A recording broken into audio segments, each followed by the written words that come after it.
성경 말씀 에스더 2장 1절에서 7절입니다.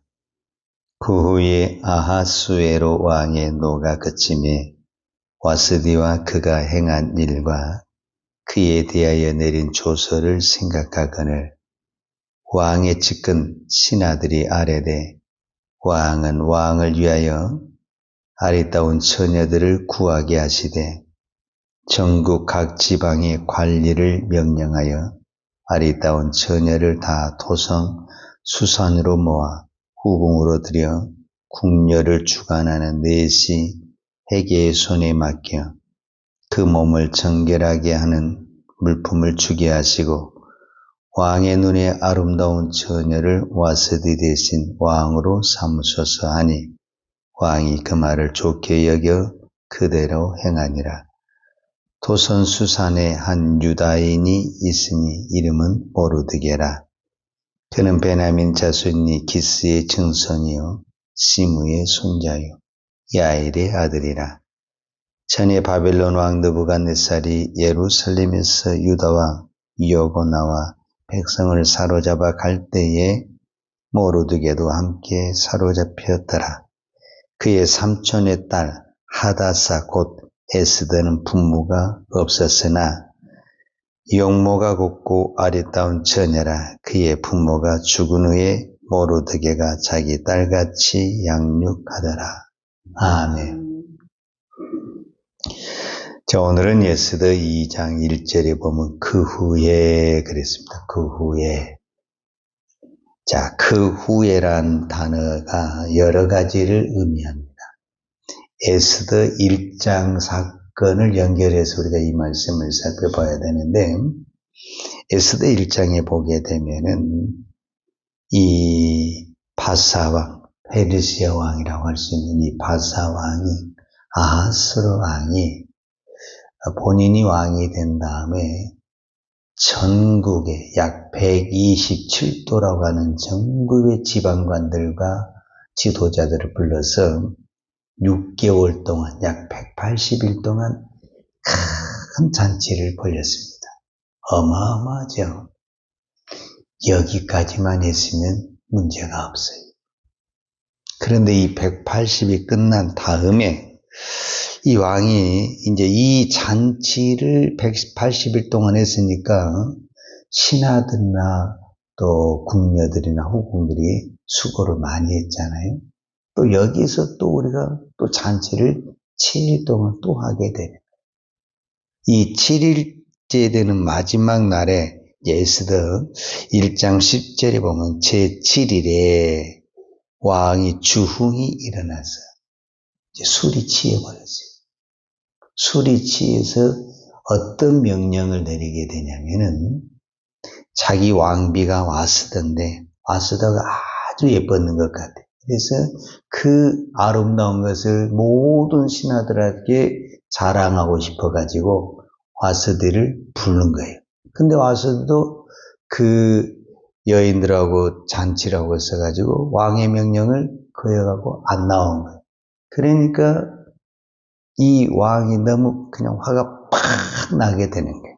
이제 그게 12절에 보면 그러나 왕후 와스디는 내시가 전하는 왕명을 따르기를 싫어하니 왕이 진노하여 마음속에 불붙는 하더라.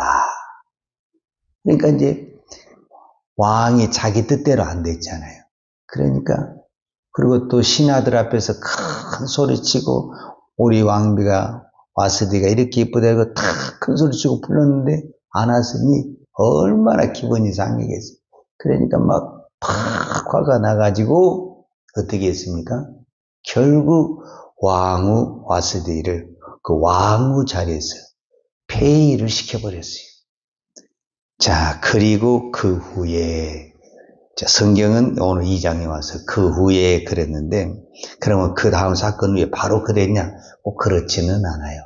오늘 2장에서 이 1장의 사건으로 말미암아 우리가 잘 아는 에스더가 이제 왕후가 됩니다. 왕후가. 그런데 실제적으로 언제 왕후가 되냐면은 오늘 이제 그 성경까지 다 읽지 않았는데 2장 16절에 보면 아하수르 왕의 제7년 10월 곧 데베롤의 에스더가 왕궁에 인도되어 이렇게 되어 있잖아요.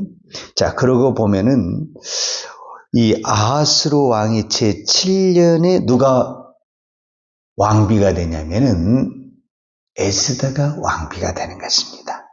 그러면은 이 왕후 와스디가 폐위가 된 것은 몇 년째냐면은 이제 1장을 기준으로 보면 1장 3절에 왕이 잔치할 때가 제3년입니다. 제3년. 그러니까 아하스르 왕이 즉위해서 3년 후에 잔치를 벌였고 그때 그 술김이 한 것 때문에 왕 와스디를 폐위시켰고 제7년에 에스더가 왕으로 됐기 때문에 약 4년이라는 시간이 걸렸다. 우리가 이렇게 계산할 수가 있습니다. 자, 우리가 첫 번째 여기서 이제 생각할 수 있는 것이 두 가지인데, 그럼 왜 아하스웨로 왕은 이런 일을 저지르게 됐는가? 자, 2장 1절을 다시 한번 보겠습니다. 그 후에 아하스웨로 왕의 노가 그침에 와스디와 그가 행한 일과 그에 대하여 내린 조서를 생각하거늘 그랬거든요. 여기서 이제 노가 그쳤다라는 거예요. 그러잖아요. 우리도 화가 팍 나다가 잠을 잔다든지 또 시간이 이렇게 흐르다 보면은 노가 그렇게 수그러들잖아요. 그때 이제 내가 뭔 말을 했지? 무슨 행동을 했지? 이렇게 이제 곰곰이 생각을 해보게 된 거예요. 내가 미쳤구나. 그런 말을 하다니, 그런 행동을 하다니, 우리 이렇게 생각을 하잖아요. 딱 생각해 보니까 이제 정신을 차리고 생각을 해 보니까, 이거 내가 잘못한 것 같다라는 거예요. 그럼 왜 잘못을 했느냐? 두 가지 이유가 있다라는 거예요. 첫 번째, 왜 이런 일을 하게 됐느냐라고 우리가 성경을 보게 되면은, 잔치를 오래 하면서 이 왕이 너무 술에 취해버렸다라는 거예요. 여러분, 술에 취해서 한 말은 반드시 실수하고 잘못된 일을 하는 것입니다. 술 자체가 꼭 나쁘다기보다는 술을 먹게 되면 사람이 판단력이 흐려지고 그때 하는 모든 행동들은 다 잘못된 행동들을 하게 된다는 겁니다. 그래서 성경에서도 술 취하지 마라. 이는 방탕한 것이니. 그러니까 술은 무엇을 하게 되냐면 우리를 통제로, 내가 이성적으로 믿음적으로 통제 불가능한 상태로 끌고 가게 되는 거예요. 그래서 술 먹고 여러분 믿음으로 결정을 하겠습니까? 그럴 수가 없죠. 그러니까 술이 나쁘다. 지금 그 이야기를 하는 거예요. 그리고 대부분이 또 술 먹은 사람이 뭐를 잘하냐면은 화를 잘 냅니다. 여러분 대부분 봐보세요. 술 먹은 사람들이 대부분 뭐 하죠? 싸움을 많이 하잖아요. 왜? 자기 뜻대로 안 되는 거예요. 술을 먹어서 막 기분이 업이 되고 막 이렇게 하려고 하는데 안 되는 거예요. 그러니까 소리도 커지죠. 또 화도 내죠. 그러니까 그때 당시 하는 그 모든 것들은 술 깨고 나면 내가 왜 그랬지? 그리고 후회하게 된다라는 거예요. 자, 예수 믿는 저와 여러분에게 지금 이 시대에 가장 큰 병 중에 큰 병이 뭐냐면 화를 잘 낸다라는 거예요. 나는 여러분들이 술 문제로 고민하지는 않지만 화내는 것을 가지고는 여러분들이 고민을 많이 할 거예요.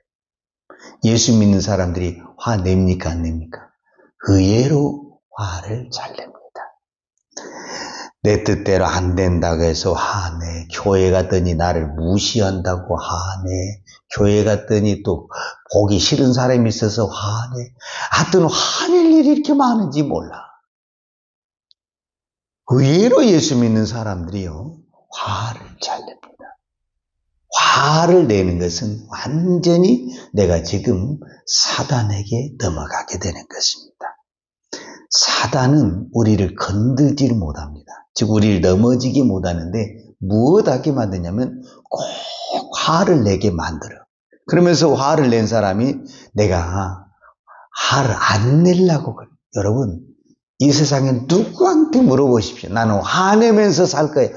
이런 사람 한 명도 없어요. 나는 얌전하게 살고 싶어요. 나는 조용하게 살고 싶어요. 나는 참 착하게 살고 싶어요. 그런데 옆에서 건드는 거예요. 막 건들지, 긁지, 화나게 하지. 그러니까 내가 화를 냈다 이렇게 말하는데, 그때 참는 것이 믿음인 것입니다. 여러분, 내가 화낼 것이 아무것도 없어. 그래서 이게 무슨 믿음입니까? 그냥 그거는 예수 안 믿는 사람들도 화낼 것이 없는데 왜 화를 냅니까? 화낼 것이요, 너무너무 많아요. 눈 뜨고 잠자리 들 때까지 오늘 여러분들 분명히 화낼 일이 생길 수가 있어요. 전화 받다가 화내, 길거리 걸어가다가 화내. 얼마나 화가 많이 나는지 몰라요. 그것을 이겨내는 것이 믿음이라니까요. 그리고 꼭 화날 때 말을 하게 되냐. 근데 그 말은 절대 좋은 말이 아니야. 상처 주는 말, 비난의 말, 불평의 말이 되는 거예요. 그러니까 그때 완전히 마귀에게 넘어가게 되는 것입니다. 이 시대의 어린이나 어른이나 지금 제일 통제가 안 되는 것이, 내 뜻대로 안 되면 그냥 막 발작을 하는 거예요. 애들도 그렇고 어른도 그렇고 화를 내는 거예요. 여러분, 화내는 것만 참아도 믿음이 좋은 것입니다.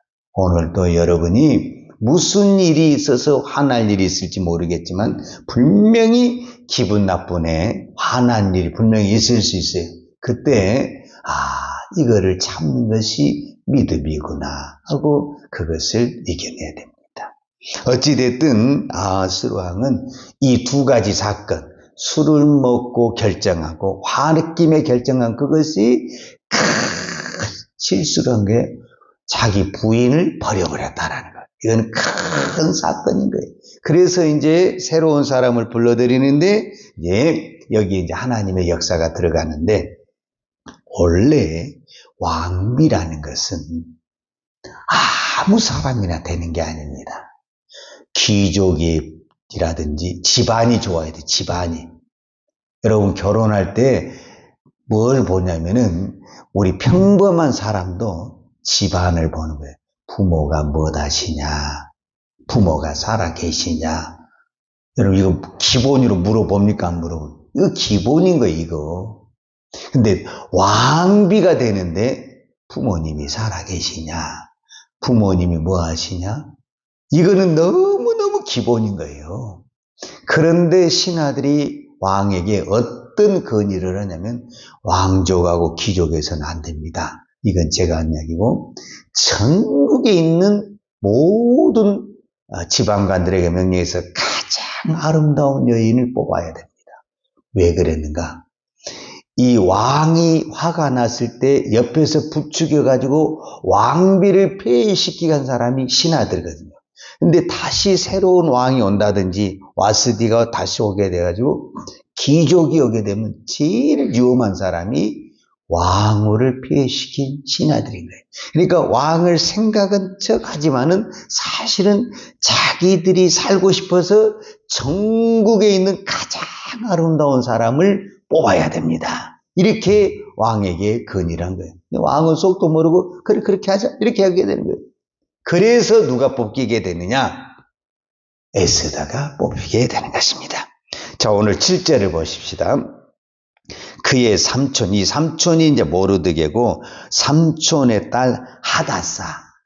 이 하다사라는 이름이 히브리어 이름의 에스더입니다. 그러니까 에스더라는 이름은 바벨론식 이름이고 하다사의 이름은 히브리식 유대인식 이름입니다. 그러니까 에스더는 두 개의 이름이 있는데 유대인식으로 이름을 표현하자면 하다사고 바벨론식으로 표현하면은 에스더가 맞습니다. 근데 오늘 이제 여기서 딱 한 번 나오거든요. 그리고 계속 이제 누구의 이름으로 나오냐면 에스더의 이름으로 나옵니다. 그럴 수밖에 없는 것이 에스더는 보통 여자가 이제 아니잖아요.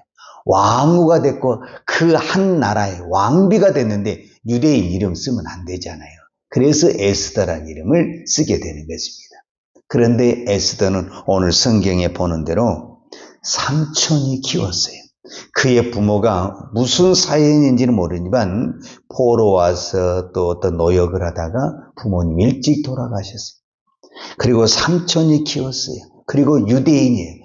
누가 봐도 에스더는 무슨 자격이 없냐면 왕후가 될 자격이 없어요. 그런데 어떻게 에스더가 왕이 됐냐? 답은 딱 하나입니다. 하나님이 뽑았다. 왕이 뽑은 것이 아니라 하나님이 뽑았다. 왜냐하면 오늘 이제 결론에 이렇게 나오거든요. 17절에 보면 전국에서 유명한 여자들이 아니라 아리따운 여자들을 뽑아들였으니 얼마나 많겠습니까? 일단 뽑혔다는 그 자체는 이미 오늘 우리로 말하면 미의 기준에, 아름다운 기준에 다 합격한 사람. 그러면요, 이 사람 보나 저 사람 보나 다 예쁜 사람, 우리 눈으로 봤을 때는, 그러면 뭐가 움직여야 되냐면 마음이 움직여야 돼. 마음. 우리가 똑같은 예쁜 것을 봐도 예쁘다, 그냥 그러고 넘어가는 사람이 있고, 마음에 쏙 빠지다, 이렇게 하는 건 좀 다르는 거거든요. 그러니까 왕의 눈에 안 예쁜 사람이 누가 있겠어요? 근데 왕의 마음이 빠지는 사람이 있어야 되거든요. 그 사람이 이제 왕후가 되는 거예요. 예쁜 거는 이미 이제 평균화 다 돼버렸고. 근데 왕의 마음에 딱 빠진 사람이 누구였냐? 에스더. 사람의 마음에 빠지게 하는 것, 사람의 마음에 딱 들게 하는 것, 하나님이 하십니다. 똑같은 사람을 봤는데 마음에 안 들고 마음에 들게 하는 것. 이 마음을 움직이는 거는 사람이 못하는 것입니다. 이거는 누가 하느냐? 하나님이 하십니다. 자, 오늘 2장 17절에 보면 왕이 모든 여자보다 에스더를 더 사랑함으로. 그러니까 수많은 여자들이 이제 왕으로 다 이렇게 불림을 받았는데 그 중에 딱 마음에 든 사람이 누구였냐? 에스더였다라는 거예요. 이 일을 누가 하느냐? 하나님이 하셨다. 자, 17절에 보면 왕이 모든 여자보다 에스더를 더 사랑함으로 그가 모든 처녀보다 왕 앞에 더 은총을 얻은지라. 이 은총을 얻게 하는 것, 어떤 사람이 은총을 얻게 하는 것, 이거는 100% 하나님이 하신 것입니다. 얻은지라 왕이 그의 머리에 관을 씌우고 어떻게 했다라는 거예요? 와스디를 대신하여 왕으로 삼았다. 이렇게 표현을 하고 있습니다. 이거를 잠언에서는 뭐라고 표현을 했냐면, 우리가 잘 아는 잠언 16장 33절에 제비는 사람이 뽑으나 모든 일을 작정하기는 여호와께 있느니라. 그러니까 왕이 에스더를 뽑았지만은 이 에스더를 뽑도록 그 마음을 움직이시는 분은 여호와다, 이렇게 말했습니다. 지금 우리나라가 6월 3일 날 대통령 선거를 합니다. 저도 투표를 할 겁니다. 우리 모두 다 투표를 하죠. 그러나 내가 투표했다고 해서 그 사람이 결정된 것이 아니라 하나님이 뽑으시는 사람이 있습니다. 우리는 그것을 믿음으로 받아들이는 것입니다. 이 땅에 오늘 또 대충 돌아가는 것 같아도 모든 것은 하나님이 통치하시고 하나님이 다스리십니다. 오늘도 그 하나님의 주권을 믿고 제발 부탁하건대 어떤 화날 일이 있어도 하나님이 하셨다, 이렇게 생각하고 화내지 마시고 넘어지지 마시고 믿음으로 승리하기를 축복합니다. 기도하겠습니다. 걸어가신 아버지 하나님 감사합니다. 오늘도 내가 내 발로 걸어와서 기도하는 것 같지만 하나님이 깨워주시지 않으면, 하나님이 불러주시지 않으면 우리는 이 자리에 나올 수도 없고 기도할 수가 없습니다. 모든 것이 하나님의 은혜요, 하나님의 주권이요, 하나님의 축복임을 믿습니다. 오늘도 무슨 일이 일어날지 모르지만 모든 일은 하나님이 하십니다. 그 하나님의 주권을 인정하고 내 뜻대로 안 됐다고 해서 화내지 아니하고 오히려 하나님의 뜻이 이루어진 것을 감사하고 기뻐하는 우리의 믿음 되게 하여 주옵소서. 특별히 이 나라 이 민족을 위해서 기도합니다. 6월 3일 대통령 선거를 앞두고 지금 선거운동을 하고 있는데 하나님은 이 나라의 민족을 불쌍히 여겨주시고 궁히 여겨주셔서 하나님이 예비된 대통령을 뽑아주시고 그 대통령을 통해서 우리의 무너진 경제, 사회, 정치 모든 것이 회복하고 다시 이 나라가 공의와 정의가 살아나는 이 나라의 민족이 되도록 축복하여 주시옵소서. 예수님의 이름으로 기도하였습니다. 아멘. 요한은 내게 복을 주시고 너를 지키시기를 원하며 요한은 걸굴로 내게 비추사 은혜 베푸시기를 원하며 여호와는 걸그를 내게 향하여 드사 평강 주시기를 원하노라. 이제는 교회의 머리 대신 우리 주 예수 그리스도의 은혜와 아버지 하나님의 그 크신 사랑과 성령님의 풍성한 은혜가 오늘도 하나님의 주권을 인정하며 모든 것이 하나님의 뜻대로 된 것을 고백하며 믿음으로 살기를 원하는 사랑하는 주의 종들 머리머리 이해와 이 나라의 민족과 한국 교회 위에 온 열방의 이 생명의 복음을 증가하는 선교사님들 위에와 사랑하는 주의 자녀들 머리 위에 이제로부터 영원토록 함께 있을지어다. 아멘.